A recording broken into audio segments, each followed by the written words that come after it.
Carolyn, welcome to the podcast. We are so excited to have you on. I am so happy to be here. You have to be one of the most influential and pioneering members of the recovery community, and you have many hats. And one of them is training recovery coaches, and that is how Meg and I know you so well because you are the one who gave us the opportunity really to become coaches and do the job that we do and make the impact that we do. And we are forever grateful to you. Honestly, if I didn't do your training, in all honesty, I don't think I would have ever had the confidence to become a coach. So we are forever grateful. Oh, Um, thank you. yeah. So, would you start by introducing yourself and what you do? You have done a lot over the years and what you Oh, currently do now. okay. I don't want Mm. to take too much time, and I have been in the field for about 4.5 decades. So really, I think the main points are that part of the reason, and I appreciate you saying I'm influential in the field, but I think a big part of that is I recovered early on. I recovered somewhere around, you can't pick a date, right? But somewhere in the very early 1970s. Mm. And I started, and then I became a teacher and became a therapist. And I'd never thought I would treat people with eating disorders because how many of those were? I never even met anybody who had anorexia before, like me. Um, but I had a first case early in my career, and how it is being recovery coaches. We just had a connection because I was asking her questions nobody had asked her before, like, do you push your food around on the plate, or do you hide it under your sleeve, or do you try to get rid of certain foods? This is before bulimia was even in the diagnostic manual. Wow. And so I started talking about that, and I think was the first person to stand up at an international conference and say, I'm recovered. And I brought some recovered clients with me, and that just set me off on a whole long journey of first hospital programs and then opening the first residential in a home-like setting in America. And now I'm helping Australia. That's where I am now in Tasmania, Australia, part-time. And I have several books out, and the book you know the most, well, you know a few, but the book you know the most, and probably your clients know, would be The Eight Keys to Recovery from an Eating Disorder, the book and the workbook, which just got huge acclaim. People really like that book and say it's helpful. So I wanted to be on your show because you're two CCI trained coaches, and I didn't know how that was going to go. I wanted to always give people with lived experience a place in the field where they didn't have to be a therapist or a dietitian. And then, oh, by the way, I'm also recovered. You Mm. kind of can start with, I'm recovered, and I'm coaching other people. And that's what you two do. So I'm just really grateful to be here with you. Thank you. Yeah, I think it's so powerful. That part of having lived experience, I find our clients find so helpful because, like you said, you just get it. You speak the same language, and you also show that if you did it, why can't everybody else? Um, Yeah. And I always lead with that, if I did it, why can't you? yeah. Or if I did it, you can too. Because I don't have any special recovery genes, I tell them, you know, there's no qualities that made it easier for me. And Mm. people talk about resources. Well, a lot of people don't have resources, but I didn't go to a treatment program, nor did I even see an eating disorder therapist because I didn't even know they existed back then. And that doesn't mean I don't think those are good. And I hesitate to say it because I don't want people to think, oh, I don't need that. There were just several things that happened that turned me around and got me on the path. And one of them was what I teach all the coaches, that I recognized at some point that I have a healthy self in there that I could bring out for other people. I didn't feed my sister, who was 6 years younger than me. If I had to take care of her and feed her lunch or whatever, I could do that fine. So Mm. I was questioning, I have a part of me that knows what to do. I just can't do it for myself. And there Mm. were a few other things along the way where I would hear a voice talking to me. You can't eat that, you can't have that dessert. And I realized there's this other part of me talking to me. And Mm. I think that coming out with that early on with clients and sharing that, I think that's a big part of what made me successful as a therapist, and what made the philosophy successful is being able to talk about don't focus on getting rid of something, focus on what we're strengthening. We're giving you yourself back. That's in there that you just need to tap into. And I think that leads nicely into how do you see the role of coaching? Like, what is the role of coaching in a treatment team for clients? Why did you create the program that you created? Well, first of all, if you look around in the world, there's all kinds of coaches for all kinds of things. And the probably the closest analogy is going to be sober coaches for people who have substance use disorder. And they've been around for years. And these are people who they're not going into all the underlying issues of, why you got your eating disorder and all of that, but why you got your drinking problem, let's say. Mm, yeah. They're helping you stop drinking. And they're people who've done it themselves, who've stopped drinking. You can call them. There wasn't even texting when when the sober coaches first started. And I always thought, why are there no eating disorder coaches? And I was too busy running my clinics and all that to really make a go of it. But once I sold Monte Nido, I thought there's another gap in the field. And there's this gap that people who have gone through it, who have been there and done that, just like in chemical dependency or substance use, it can say, you can text me if you feel like binging because one, I'm not a therapist, so it doesn't feel like invading my boundaries. That is my job. Mm, Two, I've been there. Maybe I didn't do that exact behavior. And three, the whole training for a coach is those in the moment times when a therapist or dietitian or psychiatrist just can't be there. So being in the trenches. So I kind of knew because I was a therapist who acted like a coach. I would have meals with clients. I would take clients to the grocery store, and all my other therapist friends thought that was so weird back early in the early days.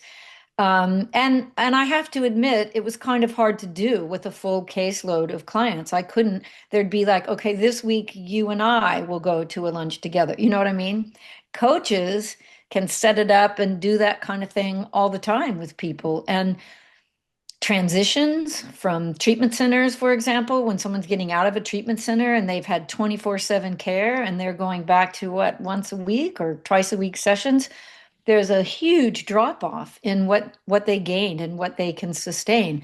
So coaches are helpful for that. We have coaches doing live-ins, as you know, who go to the person's home or a nearby hotel or apartment and pretty much are there during the day, sometimes even during the night, to help people who are really unwell but have either tried residential treatment or are very resistant to residential treatment. And as long as they're medically stable, coach works with a therapy team and all that, but is there for, having those meals, cooking those meals, going grocery shopping, whatever that is. being hands-on, doing that in the moment stuff, and actually you gain trust and a really strong relationship with your client because you are with them through those really, really hard moments throughout the week. So it is a very powerful position to play in their treatment. Mm. Yeah, I used to use the analogy, if you have someone who has a phobia of snakes, you can talk all about the phobia and when did this happen and what age were you and all that in a session. But if you don't help the person to first look at a snake and then maybe go look at a snake that's not in a cage and then maybe touch a snake, Yeah. it's exposure work. And that's really what coaches do, I think. They do a lot of the exposure work that we know is critical in terms of eating disorder recovery, but licensed professionals just don't have the time to do all that. They can do a little and some do a little, but it's the majority of work that I think coaches do. Mm. Yeah, definitely. Yeah, that in the moment, taking action, like what's actually happening, the details of the week kind of thing, what happens with your behaviors and when you're exposing yourself to feared foods, that kind of thing. Yeah. Another thing I find with clients as well is they're also thinking about as I'm challenging the eating disorder behaviors, what lies beyond, like what am I moving into in life, which is a bit scary, that kind of feeling of a void, like when the eating disorder moves out, Yeah. what replaces it? What's my identity? What's my purpose? Where do I find joy? What am I interested in? That kind of thing. Yeah, I think it's a huge thing because if we're asking somebody to give up something, because it does feel like they're giving up something. It doesn't feel like, I think a lot of people make the mistake that, oh, look at how this is ruining your life. Of course, you want to get rid of it. Well, maybe part of me does, but part of me doesn't. Mm. And I think you have to help people kind of talk around it a bit because you can't give them exactly what to do, but you can help them begin to search for ways to replace it. So when you're taking something away from someone, what are you helping them replace what's lost? And that's why the whole eighth key is about finding meaning and purpose, and it's all about the soul work. And sometimes people react to that term, the soul work, but it's about who am I inside of here? What am I connected to? What is the divine? It's what am I? It's that whole concept of the body being our earth suit so we can live on this planet. And people don't have a lot of mentoring around that. They don't really learn that much in school. Even people who have religious beliefs, that it doesn't always help them talk about this helping to separate from the observing soul self and being able to distance yourself a bit from your thoughts and feelings and take a pause and realize you're not your thoughts and feelings. There's Mm. all kinds of things under soul work that is we could talk about mindfulness and things like that as well. And the other thing I think is I tell people, you don't have to know where you're going to want to do this. But what you do need to know is you don't want to stay where you are. Because a lot of people say, I don't know what recovered's like. I don't know what it's going to be. I don't know how I'm going to be. And I say, you know what? I didn't know either. And I Mm. didn't have a coach. Wish I did. It probably wouldn't have taken me so long. You don't have to know where you're going. You just have to know where you don't want to be. And that's Mm. right in this mess that you're in right now. 100%. And that helps people, I think, sometimes take a step back and not have to be so stressed on, where they're going. And another analogy I give sometimes is I go, look, if I'm talking to a kid who's 5 years old, I don't say to the kid, you're going to have to grow up someday and have your own apartment. That's too far of a shot. Just look at some small thing you could do that's within your reach right now. Don't worry about everything you're going to be or do when you're recovered. Mm. Those are a couple ways that I think you can help people when they're in that Yeah. loop. I definitely find that can be more effective. The what do you not want? Because that's tangible. They're living it right now. Just the day-to-day Yeah. quality of life. I just want this to be different. I don't quite know what it will be. And I know Safi say it a lot that a lot of the benefits you gained from recovery you didn't actually know before you started. They came along the way, but you wouldn't have even known you were Yeah. aiming for them at the No. start. Yeah. Yeah. Yeah. Oh, that's really good. I think that's really true. Yeah, I think it just becomes so automatic, your norm. You don't know how it feels or what it's like in your body and in your mind to not have an eating disorder. I absolutely love the soul work that you're talking about, and I think that is such a part of recovery is it's almost like a crash course in like learning like what do you care about, your values, what matters in life, what this whole experience on this planet is around. And I think it's something that we're forced to do when you're in recovery from an eating disorder. I think many people don't even think about, consider. So in some ways, it can be a blessing to go through that experience, Realign. realign, yeah, realize who you Yeah. are. Yeah, especially since I think what I was saying earlier about we don't really, where else are we getting that? If we're not, if our parent isn't oriented to giving us that, or it's not really something you learn in school. Mm.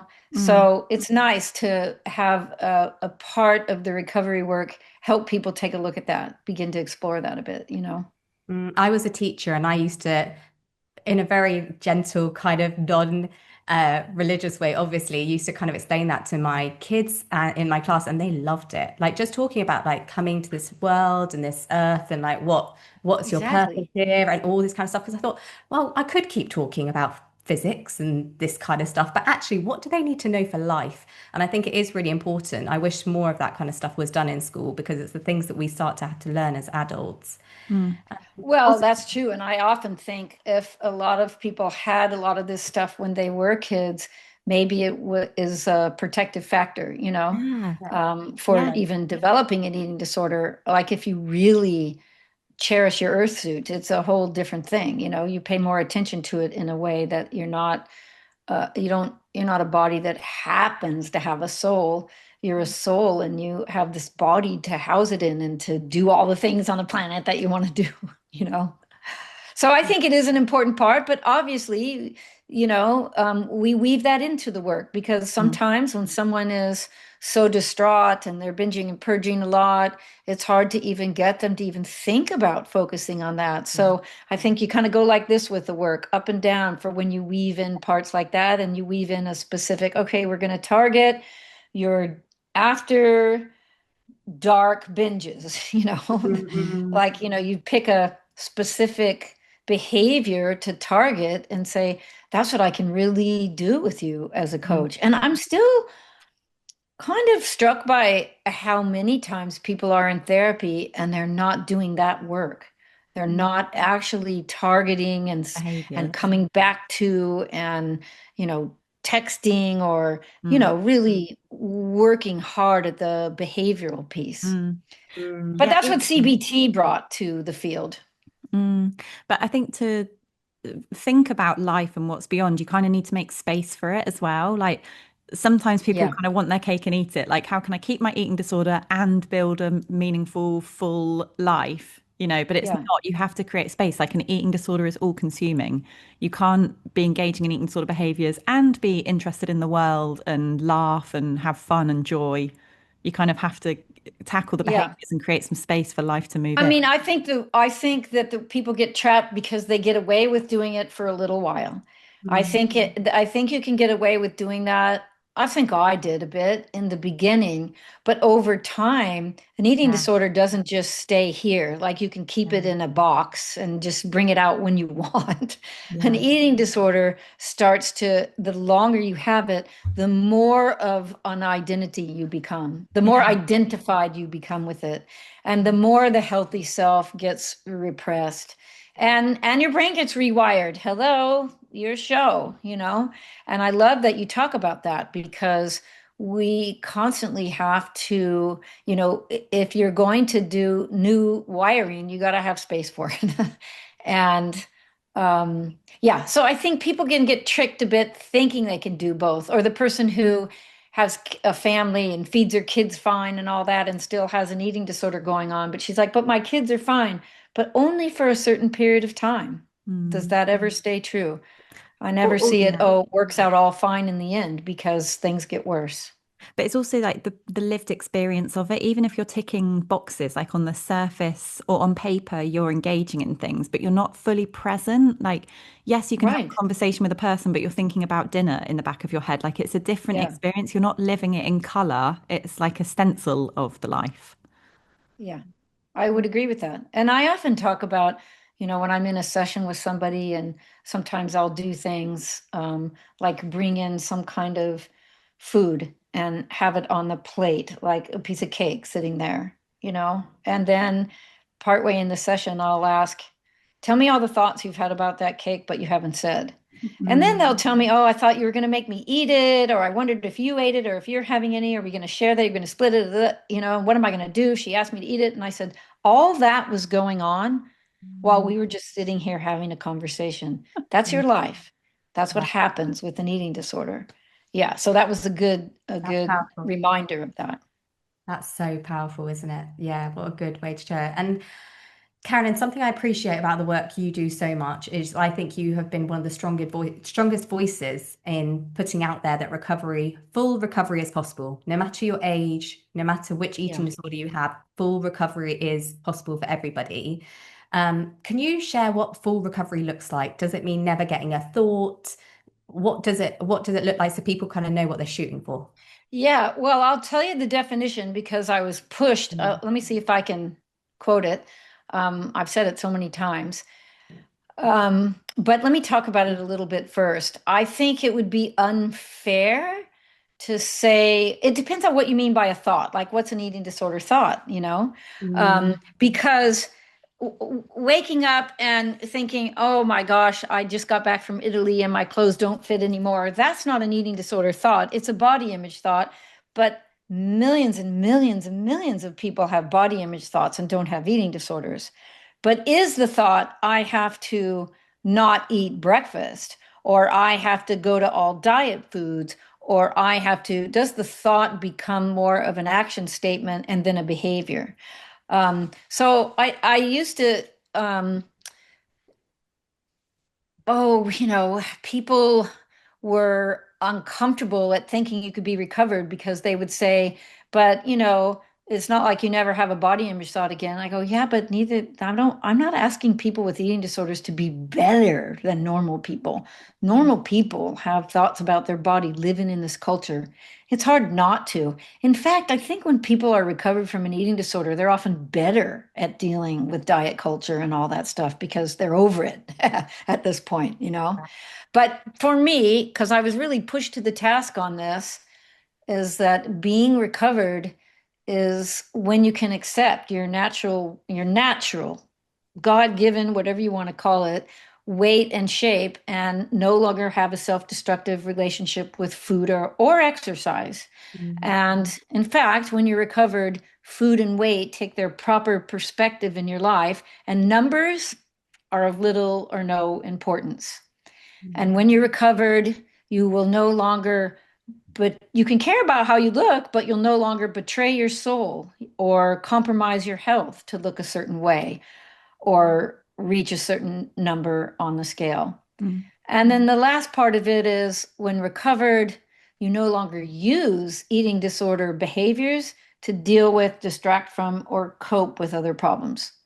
And if you meet that criteria, then I think you're recovered. Although, as you know, I want people to live and breathe that for a couple years because it's a slippery slope in there for a couple years and say, you're living that, you really believe it, but your mom gets in a car accident, your dog dies, your boyfriend breaks up with you. Those are all big stressors that could slide you back. So hang in there with that new outlook, that what I just described, you're not going to betray your soul. You're not going to compromise your health to look a certain way or wear a certain size. Once you do that for 2 years, I really believe after all these years in the field, over 45 years, I don't see people relapsing. I know there are people who say they're recovered and relapse, but I don't think they spent 2 years with that. I think they tried to maybe circumvent some things. They didn't get to underlying issues that they really needed to. Every single person I've dealt with who's relapsed, there's been this, oh, you just did the white knuckle part, you didn't fundamentally change the way you think about things inside. Yeah.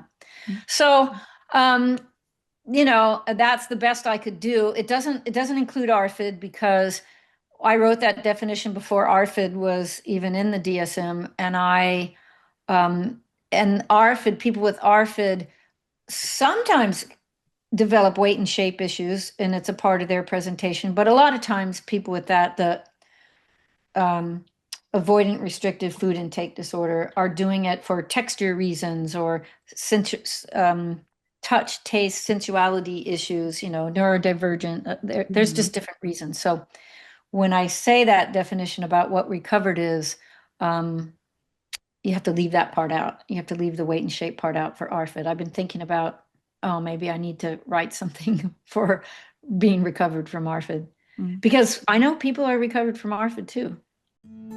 We'll be back to the episode in about 30 seconds, but first we want to invite you to our Rewired in Action community. If this podcast helps, but you'd like more support, practical tools, and answers to your questions from us, we'd really love for you to join. We created this community because we kept hearing from listeners that it's so hard to hold on to motivation. Even when you really want to recover and you're sick of living in Groundhog Day, it's so hard to make that change in the moment. We know exactly what that feels like, and that's why we made this community for you, the one we wish we had in our own recovery to help you break the eating disorder cycles that are keeping you stuck. We meet twice a week on Sundays and Thursdays at 5 p.m. Dubai time, and all the sessions are recorded so you can catch up if you need to. That means that no matter what your time zone, you can still join, and in fact, lots of our participants rewatch the sessions a few times during their week. It's anonymous and listen only. We know how important it is to have a safe space without comparison or triggering details. Our members span 5 decades of life at many different stages of recovery, so whatever your age or stage, we'd love to have you. It's not a replacement for therapy or treatment, but it is consistent, practical, compassionate support that really helps people make meaningful change in their recovery. You'll find all the details in the show notes, and we would love to support you. All right, now back to the episode. Well, could you talk about that, Carolyn, a bit? Because I think that's not something we've spoken about much on the podcast at all. And I think there are a lot of people who do have ARFID that do listen. I love that you're highlighting this area, actually. Okay, well, I think it's exposure work. So it's a lot that you're trained to do, but it's not exposure so much around weight and shape as it is around texture and feel and thoughts that they have about the food, maybe an old association they had when they were a kid.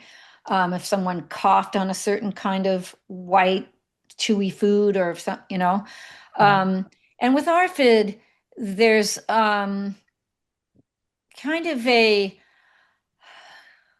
there's no certain particular way you have to get them to eat. What you do is you need to make sure that they're getting enough nutrients in. You need to make sure that they're healthy, because they often will get really unwell because lack of food and lack of nutrients.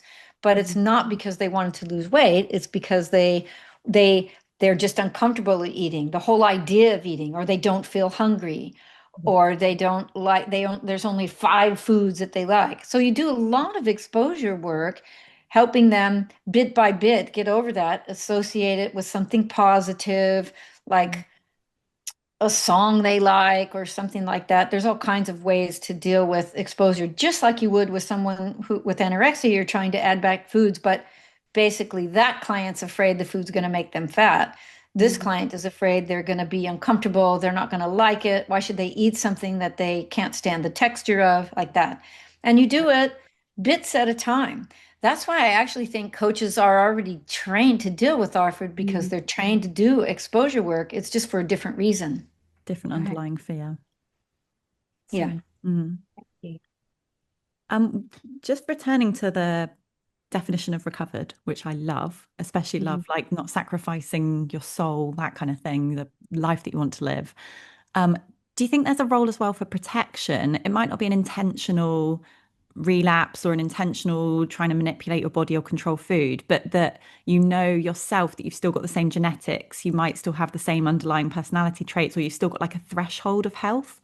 So yeah, people say that. And that's why I think the 2-year rule is important to hang in there. It's why I don't want coaches to become coaches right after they think, oh, I'm recovered. I want them to practice it for a while, feel it, live in the world with the ups and downs, the taunts from the social media, the sort of enticements from diet culture, live in that for a while. And if your internal mindset is still that recovery mantra, so to speak, then I think you won't be tempted by the choices because they don't seem interesting anymore. Yeah.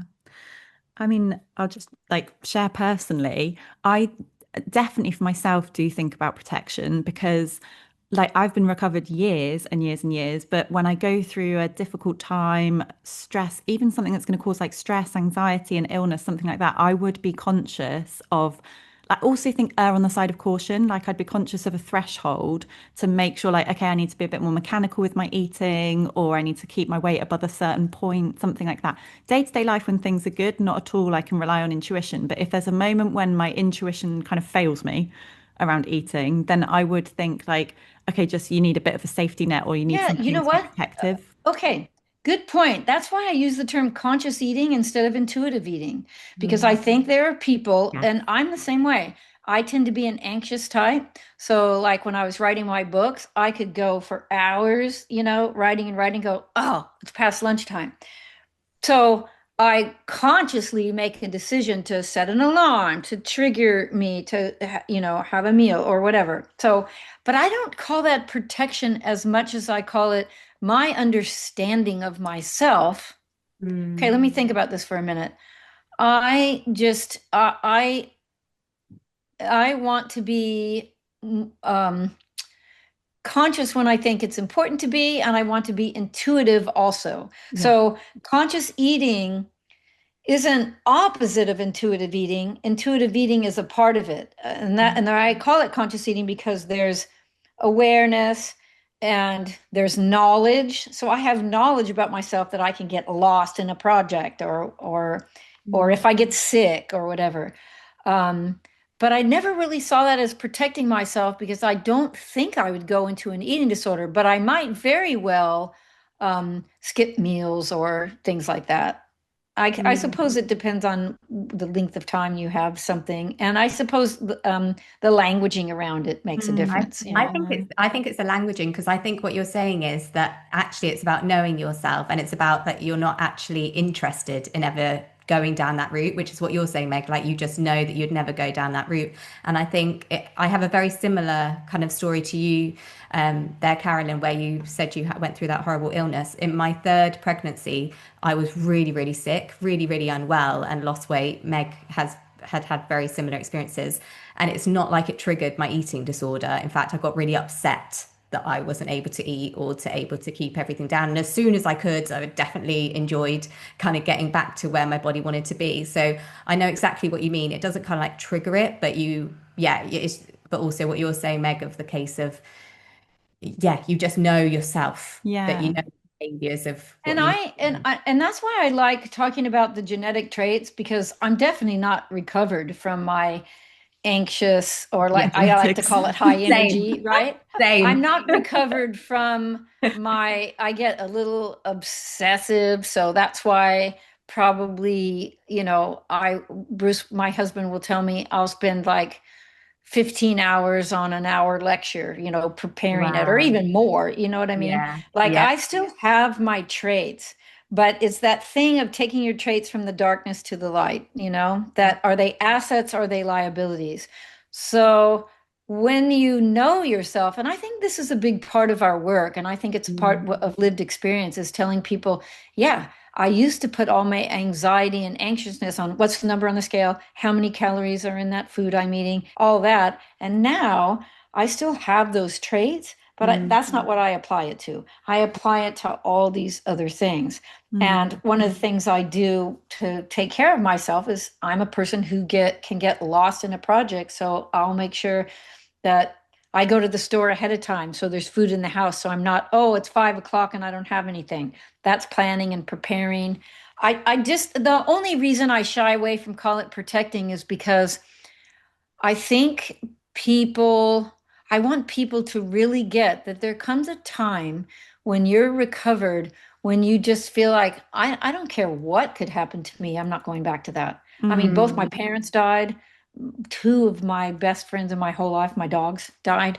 Do you know what I mean? There's been a lot of things, the fires in Malibu and being evacuating the treatment centers. There's so many high stressful events Mm. that, and I didn't go back to it.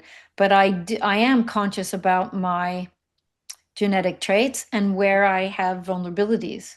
Mm. Like Yeah, I'd never yeah. want to sign up to, I told my friend once, I used to be a runner. I'm not now, but I told my friend, I'm not going to sign up to train for a marathon because I know me. I'll probably train too hard. I'll Mm. probably, not want to give up if I'm on the last 5 miles, and I just don't want to be, it's, I love it's not that. a good Yeah. idea for me. You know what I mean? Yeah, Such a good totally. example. Yeah, Such a good example. absolutely. And you learn it in all sorts of different ways as well. Like it might apply to something completely unrelated to food or body, but like given the type of person I am, that would Yeah. be a good thing for me to do. It's more like, I guess you're learning how to keep yourself well in whatever, like across life, whatever that means. And also, I Yeah. think like learning what to do, like, I don't know how to say this, with eating disorder stuff, it can be sneaky as well, as in like you might get a thought. I need to be careful how I say this. So like it could present in a different way. Like now you're seeing messaging around something orthorexia or something like that. Like it's still out there. You're not immune to social messaging or like hearing something or even being like, oh, is that something I should pay attention to? But you know Yeah. what to do with it. Like, no, that is not something that would serve me. I'll let that go and not act on it kind of thing. Like you don't get hooked, but it's not that it's not out there and you can be aware of it and hear it, but you know what serves you and how to handle it. Yeah, it's like looking at magazines. For a long time, I couldn't look at them because I would want to be like those thin girls, and I would feel like I wasn't doing a good enough job. And I would go, I wonder what they eat, and I'd want to read the stories about what I eat in a day. This was in magazines, not on Instagram, now where it's instant, you get that. Yeah. But back in the day when I had my eating disorder, it was more you get that from the magazines or newspapers or whatever it is. And so for a while, I was like, I can't look at those. I can't.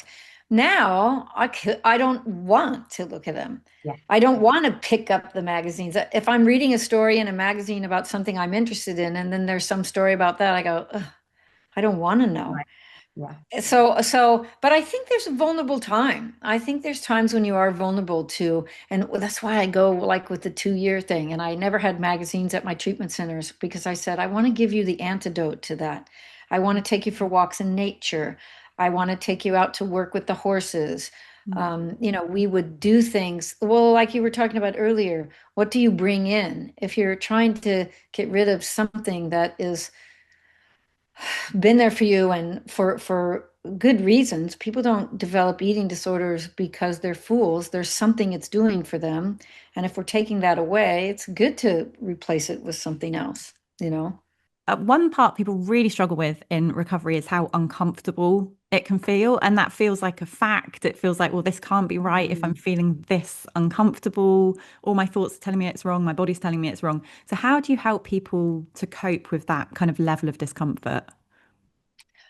Well, this is the hard one, right? And it's so much around the body, usually, not always, but usually. And one of the things I do is predict it. And I say, this is going to be one of the hardest things you'll do because getting better doesn't feel good at first. It feels bad.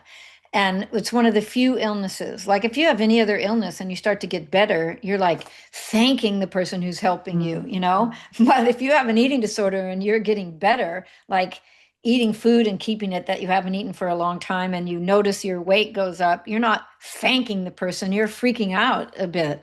And so, um, one of the ways is predicting it and tell them it's going to happen and everybody who gets better has to go through it and that they can talk to many people who are recovered and they're not going to hear anybody who's recovered say, I wish I could go back there.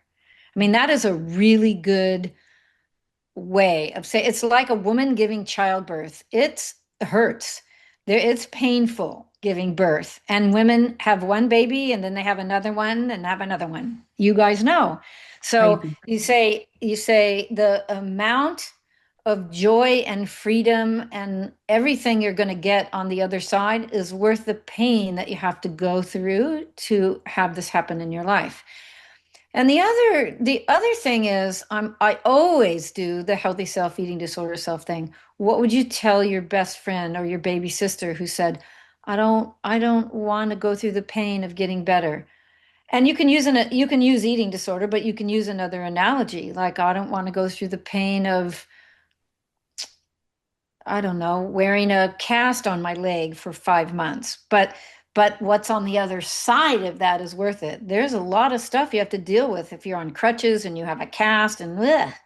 Mm. But what's on the other side of it is what you're going for. And that's what you have to keep your sights on. So what are all the reasons you want to get better? And let's look at them and make post-it notes and stick them around your house and, Yeah, make it really practical. Keep connecting to your why in that moment.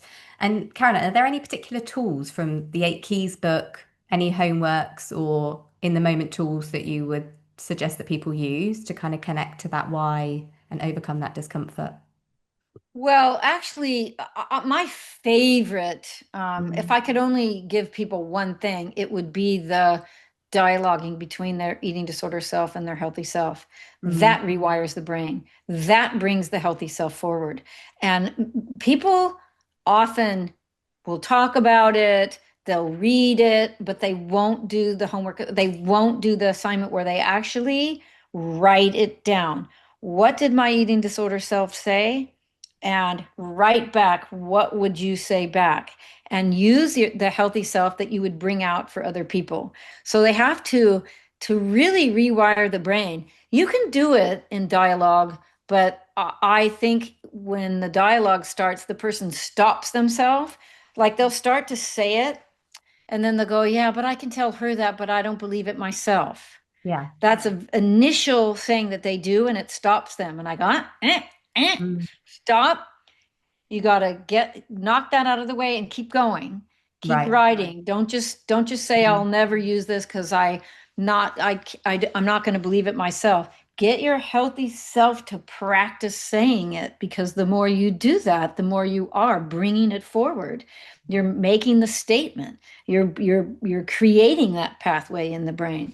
So that's my favorite thing to do, is get people to, before a behavior, after a behavior, when they're sitting around thinking about doing the behavior, is get a dialogue between the part of you that wants to do it and the part of you that really wants to stop.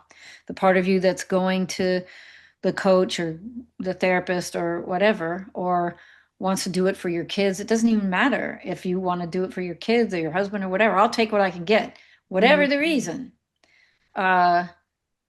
Right from that point of view and the point of view of the part of you that wants to do it right now. That is your eating disorder self, healthy self. And I think people don't recognize how powerful that is. Mm. I can just tell you, I think it's one of the most powerful tools that I know. And after 45 years and thousands of patients, it's still if I could only teach one thing, it would be that. Be that. Yeah. And for people that kind of get stuck in like that back forth, would you say that's like something that happens in the early stages, where it is like the eating disorder always Yeah. feels like it's got a response? Would you feel like Yeah. that's something that gets lesser as the time goes on, or? Yeah, it does. And it especially, I should say this, find someone to share it with. Always end with your healthy self. Don't let the eating disorder self get the last word. And then it will start off like it's a real battle. Like it's Mm. really like it's giving you a go, and you're back and forth, but always end on let the healthy self get the last word. Mm. And then share it with people. Like for coaches, I would say have your clients share it with you, because when you read it, you'll see things in there. Oh, but look what you're doing. Because sometimes what they'll do a lot of things that you can help redirect. They'll do things like start being really, instead of being a healthy self, they become a parental self. Like, you have to stop that. You're ruining your life. And I always say to them, do you think my clients would stay with me if I talked to them like that? That's not a healthy Mm. self. That's a parent lecturing, mean tyrant. You Right. don't want to treat any part of you that way. The eating disorder self is a part of you. You want to understand it. You want to be able to say, I know you're here for a reason, but you're really not helping me because there's too many side effects to the way you do things, you Mm. know? So you can start to redirect, and then once they practice doing that, then you can get them to do it in real time in a session where you play the healthy self for a while to kind of show them kind of how to do it, and then you let them be the healthy self, and you see where they get stopped. Mm. Like if I'm letting a client be the healthy self and I say something really rude, like, well, if you don't have purging anymore, you're never going to be able to deal with the feelings you have around your dad. And they just got deer in the headlights, stare at me. Then I know, oh, that's a stuck place that needs a little more work around that, around what you think about your dad. And then if you're a coach, you would say that's a really important topic to bring up with your therapist. You might not want to dive into that because coaches are so the here and now part of the work, right? Mm. But as a therapist, it tells me, oh, that's where you get stuck. Where else do you get stuck in these dialogues? And then you Mm. can spend some time working on the stuck places. And do you Yeah. feel like it's something which strengthens over time? Like at the beginning, you cannot even believe the healthy self. Sometimes it feels like you're trying to trick yourself or, you Yeah. know, you're lying to Yeah. yourself. But then it kind of strengthens with time and it becomes more your true voice. Yeah, except I will say this. I don't want clients to write bullshit that they absolutely don't believe. So I don't want them to do this. I don't want them to go, um, You're so but beautiful I the way you love are. my body and I Mm, think it's beautiful and mm, da, da, da, da. da, da, If da. they're not there, what I want them to say is, but even though I'm not there yet, what I'm doing to my body is something I want to stop doing.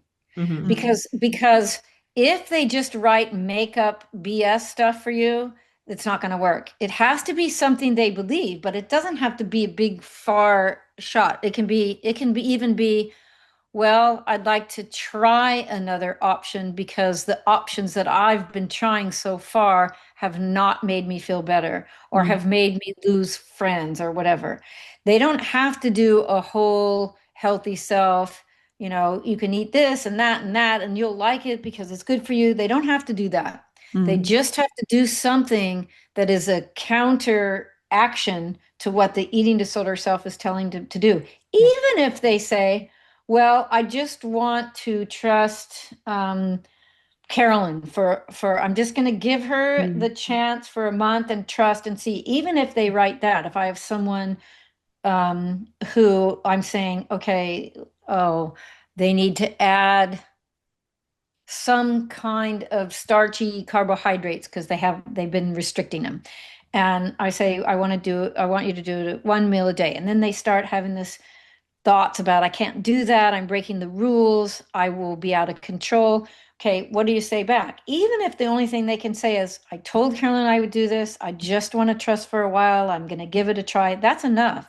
They don't mm, have to do the trying to convince themselves that, you know, the bread is wonderful and it's good for your body. They don't have to go there. If they can go there, that's fine.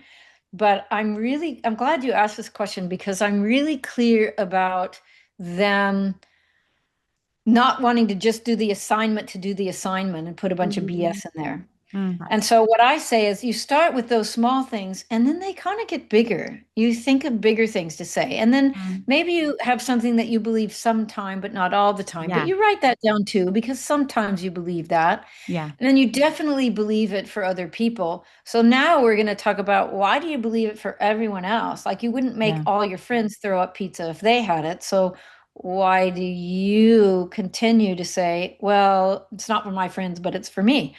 What's the difference between your friends and me? What is it that you do that makes you undeserving of it where they are deserving of it? You can get into that a bit. And again, with coaches, it's always this line of if you have a team and you're working with the team, you let them go deeper on some of these issues than others. Yeah.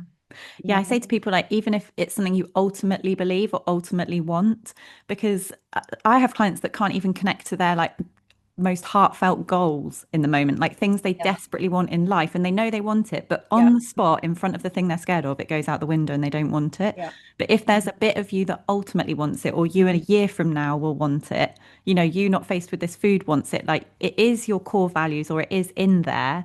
Just when you're Mm, triggered with your fear in front of you, you can't Yeah, connect that's to it. true. So that's why sometimes I have them do it in a session with me around an incident that already happened because there's less intensity around the moment. Yeah. So yeah. I can go back in time. Like in the coaching course, there's that example of the client that goes shopping with her girlfriend and she can't fit into the dress and her girlfriend fits in the dress and she spirals. And um, after the fact, you can say, what were you telling yourself? What if the situation were reversed and you fit in the dress and your friend didn't and she started to spiral? What might you say to her? So sometimes it's easier to have an event that already happened because the emotional valence of it is down a bit. True. Yeah, Mhm. that's really true. Yeah, I find that as well with dialoguing. Before, after, it can be even more Yeah. powerful. And in the moment, there's just less intensity. Mm. And I always tell people, don't look at what am I going to be? I do have that assignment, a day in the life when I'm recovered, but I like people to just have a day, not, Yeah. not a Yeah. year. And I also like to remind them you don't have to know it all. Well, it's sort of like I was saying earlier, like a kindergartner doesn't have to know what his high school is going to be like even, or what he's going to be when he grows up. And I say things will unfold. What you're doing is getting on the track of wellness, you know? I think what a lot of therapy, treatment programs, coaching does, it gets person on the track. And then they have to keep going on that track and they'll go off and get back on and go off and get back on until they have enough skills that they don't go off the track. Absolutely. They can stay on it, and they have enough skills that they just stay on it, you know. Completely agree. Yeah, definitely. Oh, Carolyn, this has been incredible. You're honestly Oh, good. amazing. Thank you so, so much. I think people are going to find this so helpful. You told us before the podcast started that you're thinking to start your own podcast. Yeah, So it's watch going to this be space. called Becoming Recovered Body and Soul. Oh, And I love don't that. know exactly when it's going to be out. I'm thinking June or July, maybe. I Amazing. don't know. I have 8 of the episodes recorded, but we'll see. But that would be great if you could We'll tell people share it. about it. Yeah, we would love to. Yeah, please I'll do. let you know. We'll share. Yeah, please do. Yes, but thank you so much. If anybody wants to find out anything more about the work that you do, can you just share your website or any social media if you It's want? pretty easy if they have my name. My website is, you can either find me through the Carolyn Costin Institute or carolyncostin.com. Either way, goes there Perfect. to the site. Perfect. And there's a Yeah. list of all the coaches there, right? People qualified Yeah, and I'm under. getting the website redone, and it's going to be a lot easier. I'm working on that list where the coaches are, and you'll probably be hearing from me about things I want to tick off on the list, you know, like specialties. Do you work with teens? Do you work with adolescents? I've asked some of this stuff before, but I'm probably refining it a bit. So you might hear from me. Always a pleasure. So thank you so much, Karen. Really grateful for everything you do. And yeah, look Thanks for forward to having talking next me, time. and thanks for being such great models out there of Oh, a CCI coach. I'm really so proud. I was like listening to the show oh, going, "Oh my gosh, it's so cool." So it's great. oh, that means so Keep it much. up. Thank you, Thank you so Karen. That means much. everything. Thank you. All right, take care. Take Take care. care. Thank Bye. you. Bye. Bye.